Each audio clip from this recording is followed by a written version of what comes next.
lovers. Welcome to another episode of All Things Moon with myself, Kelly Jones. And what a week it has been. How was that full moon in Aquarius for you?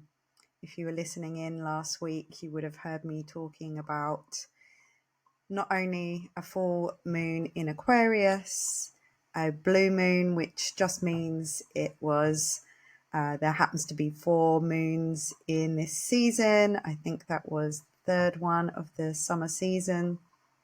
So it's kind of like a once in a blue moon. And we had 2 T squares, with that T really standing for tense, testing, and tight. And I have definitely had a tense, testing, and tight week. But luckily, I have lots of tools in my tool bag to deal with all the challenges and things that come along. So I have most certainly been making sure I have spent quite a bit of time on my yoga mat this week, just checking in with myself, noticing how I feel. I've added a little bit of weights into my yoga routine this week. For the past couple of weeks actually, and it's just nice to start to feel like I'm gaining a little bit of strength in a time that could most certainly weaken us if we allow it to and we don't take notice of that. Sleep has been a little strange this week for me. I've definitely felt that full moon has been shining every evening directly into my bedroom, which is beautiful. But it literally would have been shining right on me. And being that I am moon sensitive, I have definitely felt my sleep has been a little disturbed this week. I've really felt like I've needed to not get up straight away in the mornings and just rest. I actually had one day this week where when I finished work with Tom doing some gardening all day, I actually came and laid down on the bed and just did nothing for a little while, off of the devices, just taking some time out from all the EMF and the frequencies that are flying around. So we've just entered Virgo season, and the next new moon, I've just been putting stuff together for the next new moon in Virgo ceremony, and extreme self-care is one of the headlines of that for all of us, and most definitely for myself. My moon is in Virgo, so I will most certainly notice that moon coming into the sign of Virgo. So I always advise self-care, but extreme self-care. Let's just upgrade it another level. What else can we do? So today I have been to the hairdressers, and in a bid to be, last final moments of this Mercury retrograde in Leo, which is all about reassessing and going back over your creative self-expression, all about self shining your light, being seen. I thought I would go and have a fiery red put on my hair, but my hairdresser, one of the other hairdressers, and myself were a little bit surprised that it's come out very subtle. It's not really the flame red that I was hoping for. So we're going to say we're just a work in progress at the moment. I am going to go back and we're going to have another go. But I will say, erring on the side of positive, as I would, always being the optimistic one. And I can Pollyanna things and find something to be glad about. I really do feel that this new colour is kind of making me look a little younger and a little less jaded than I was. So, I feel like it's done me a favour, regardless of it not being exactly what I wanted. So in the spirit of Mercury in Leo, I will be going back over my hair with a brighter colour next time I go in there when I find a moment. Hopefully before I have a little holiday. So a little spontaneous trip to Sardinia coming up. So that will be on the September the 9th till the 13th. There's 5 of us going to a it's not a festival, but it's kind of like spread across 2 weeks. They have lots of drum and bass events. And I have to tell you, drum and bass music really is not my thing. But I said no at first. Tom booked for himself to go. And then I decided, as I was talking to you last week during the podcast, I just had the epiphany that with all this Uranus energy being maverick, shocking, doing the unexpected, expect the unexpected, Tom had expected me not to want to go. And I decided to shock him and be a little maverick and say, actually, I am going to go. So I think about half an hour after I finished recording the podcast, I had a flight booked to Sardinia. So I'm just going to go enjoy myself regardless. I do believe there's beautiful beaches, night markets, and I'm sure, me being me, I will find plenty for myself to do. And I'm sure I probably will have at least one night in the clubs having a little dance. So looking forward to that. And, you know, that was an exercise in change and sitting with my instant reaction to kind of feeling like I didn't really it wasn't something I wanted to spend my money on. But then that fear of missing out thing. And so I sat with it for a while.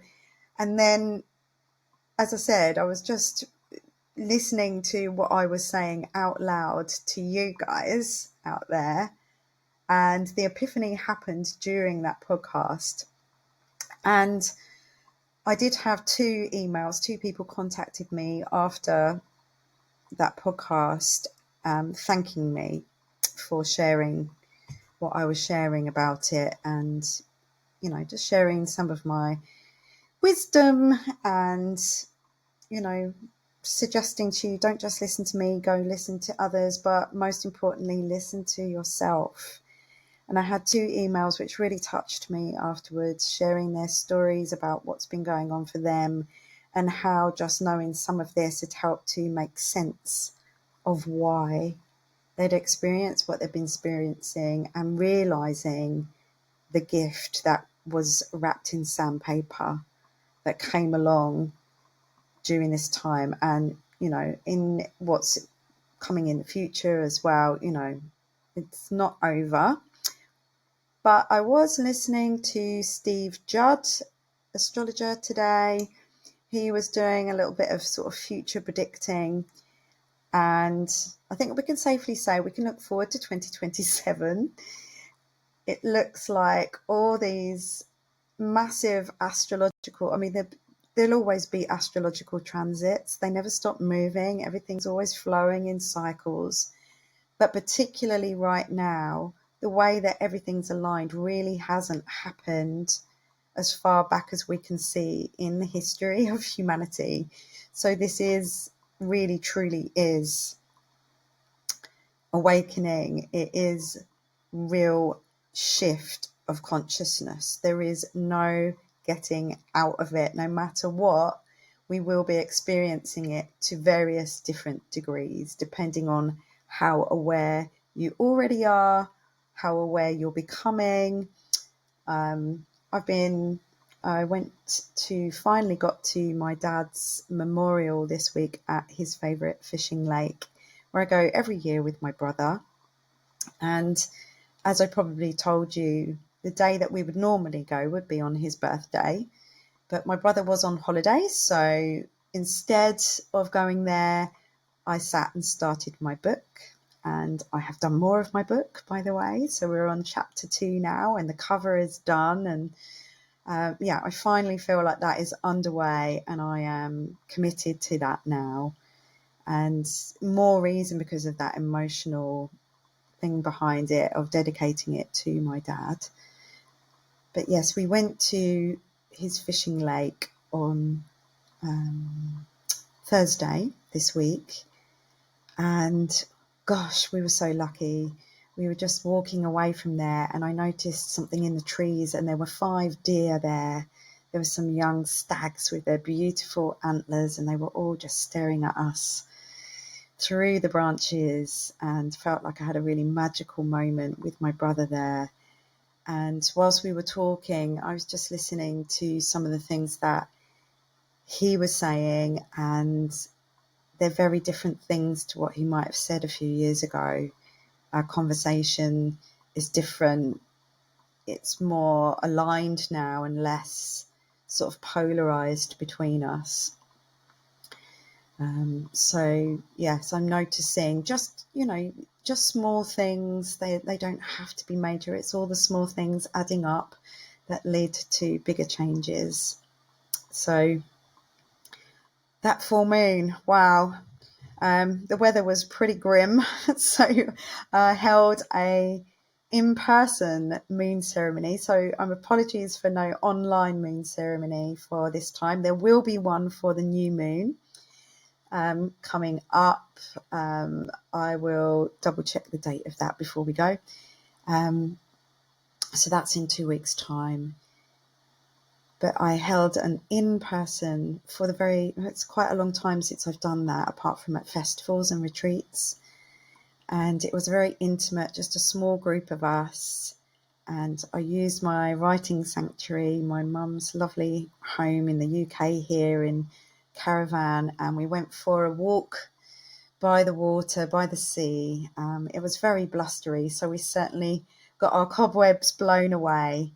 And I decided that it would be nice to have that walk before we sat in circle and updated ourselves on the lunar news and did a little meditation and pulled some oracle cards for ourselves and meditated on those cards and looked at what house area our rising sign was showing up, which house area of our lives this particular moon was showing up for us, and doing some journaling around that, and then writing down what it is that we really needed to just not take forwards with us.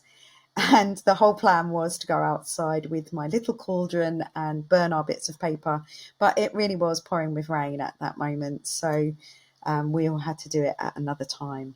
But the intention was there regardless, and it really was lovely to be in person.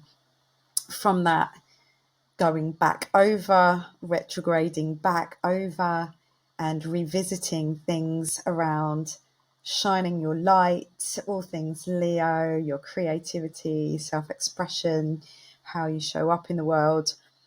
That for me was shining my light. Holding space in person really is where I feel most comfortable, where I really feel like me. So I'm going to be looking in future how I can do more of what I love to do. So what else can I tell you? Yeah, so that full moon was, Aquarius is all about liberation. Also with that T-square with Uranus involved, there's a literal cracking open. I've got her here actually. This is my,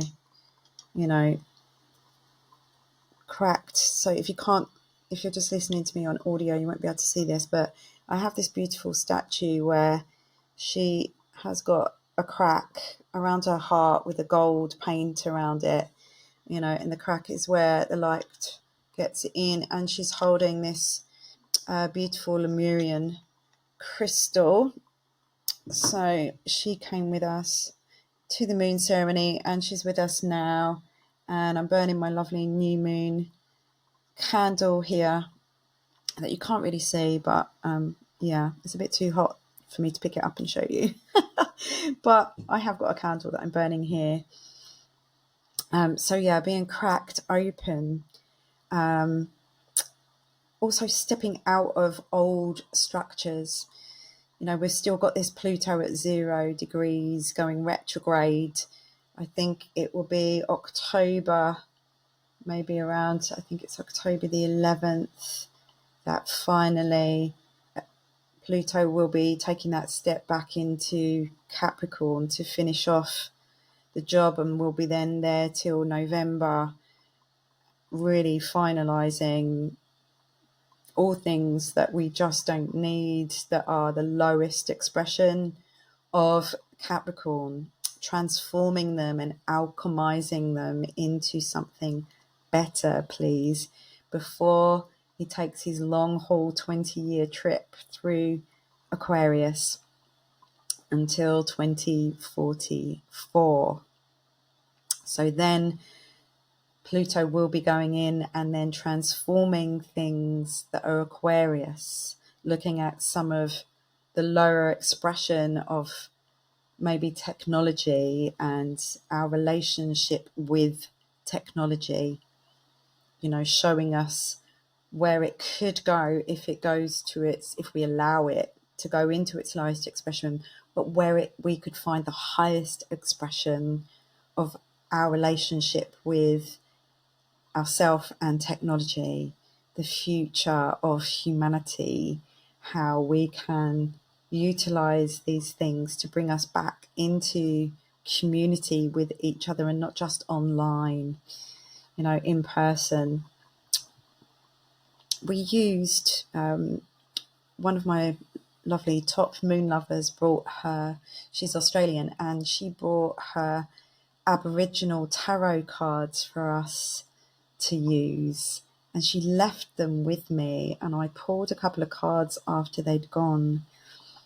And the fact that they are aboriginal, so Australian, I pulled those cards, and just bearing in mind this full moon in Aquarius and expecting the unexpected, and Uranus being the harbinger of not only of change, but also can be the causer of literal earthquakes.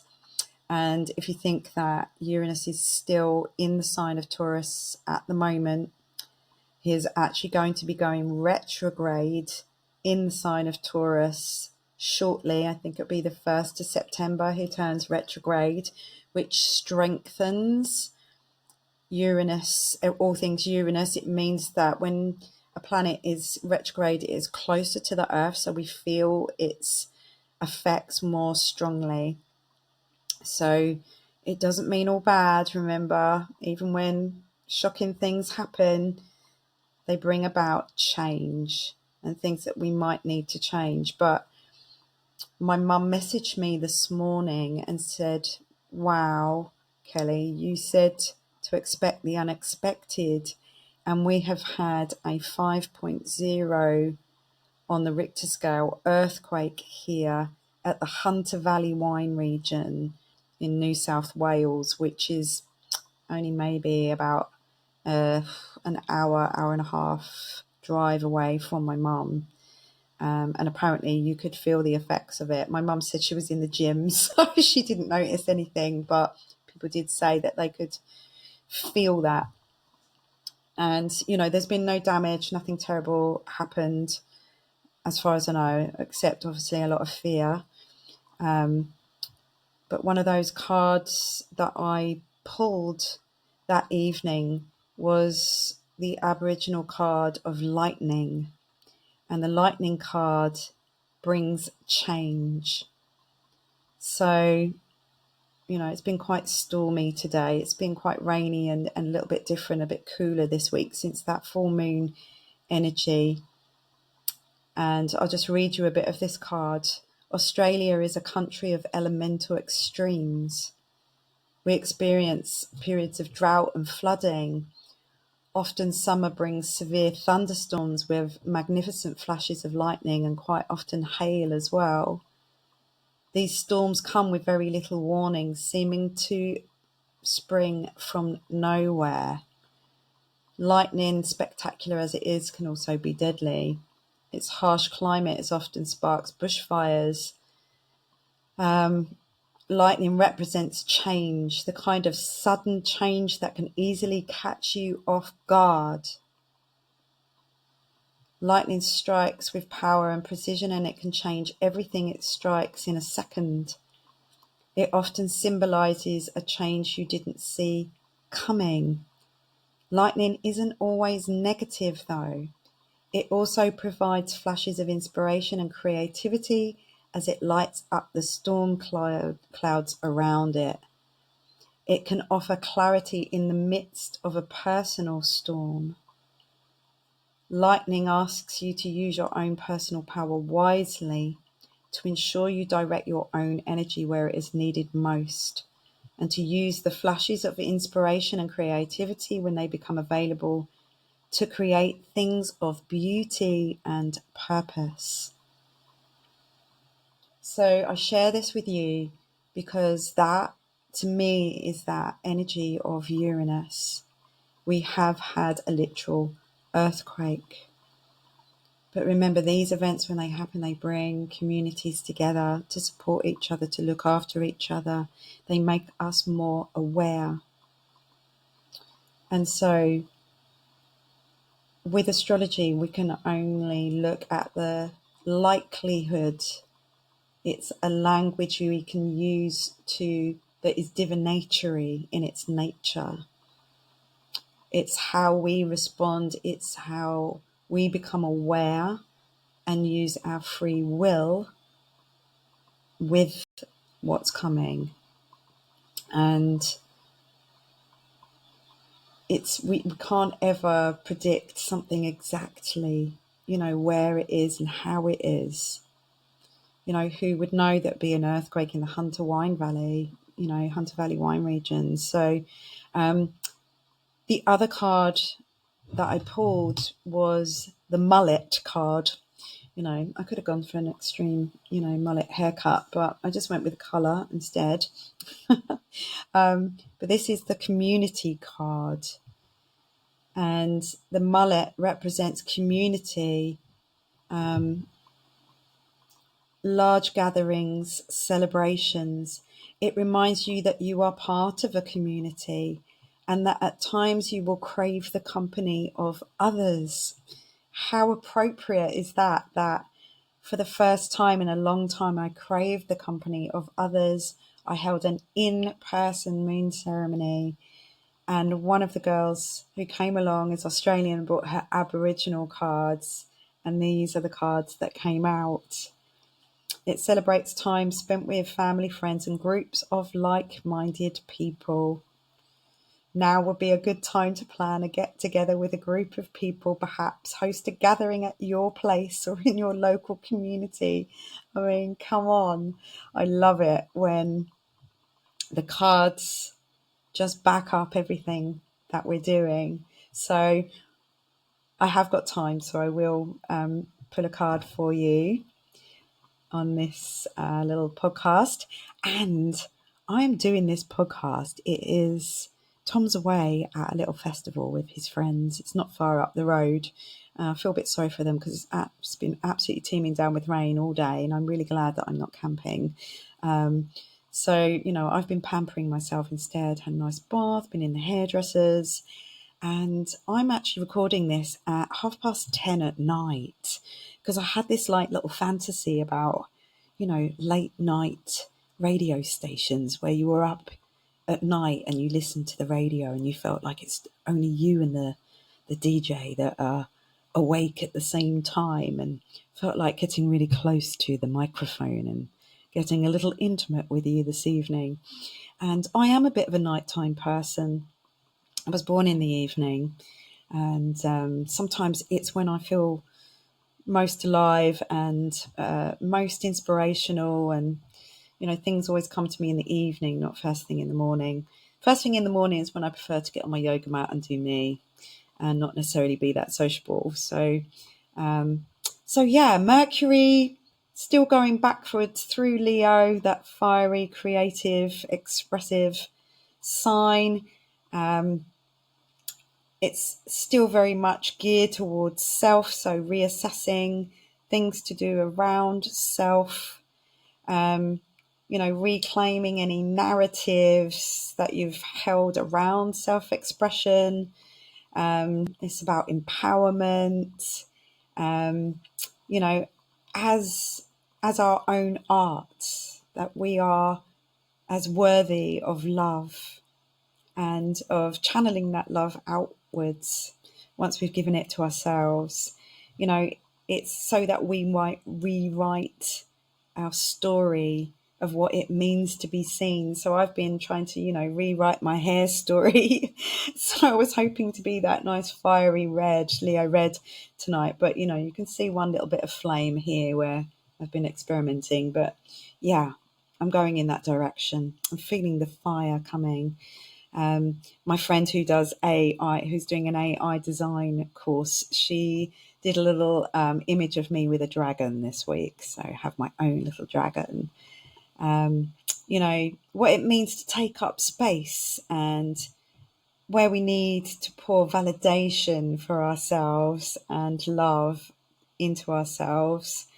And as I said, we've entered Virgo season, which will always come and look at health in there and how we can be of service by first using this Leo self retrograde energy to work out how we can be of service. Virgo is very much about being of service to others, and how we can give from a full cup, not an empty one. Venus is shifting into her happy place, her domicile, Libra. And Mercury is going to be moving forwards by the end of the month. So by the end of the month, Mercury's moving forwards, Venus shifts into Libra, and Uranus turns retrograde. And I'll talk about the Uranus retrograde in the next podcast. This Monday coming up, Monday the 26th, we'll be at the last quarter moon phase.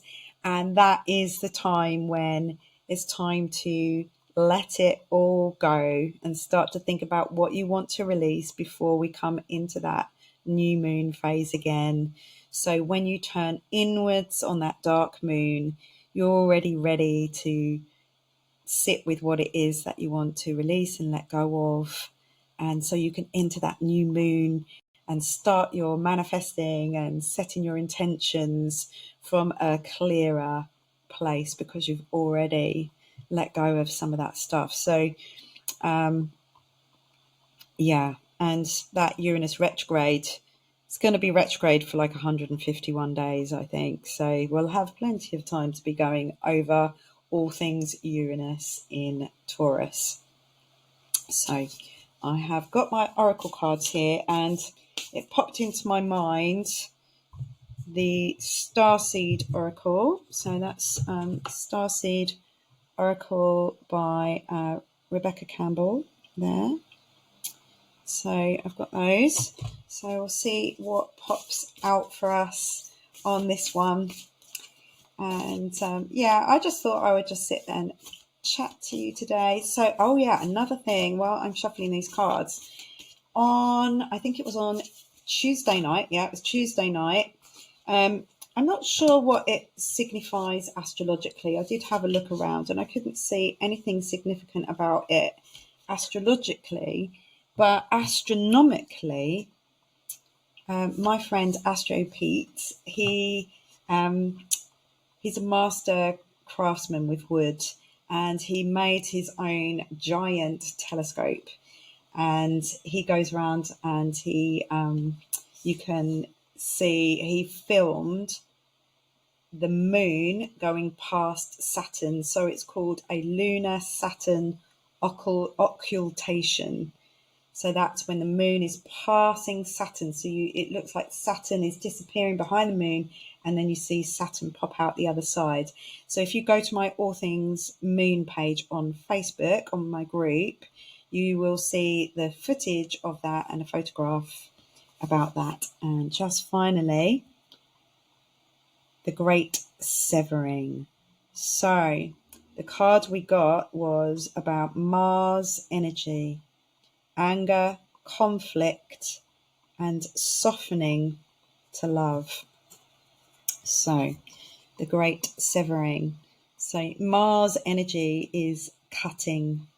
And I do know that if you are a Cancerian, we've got Mars entering Cancer, and he's going to be there on and off for about 6 months.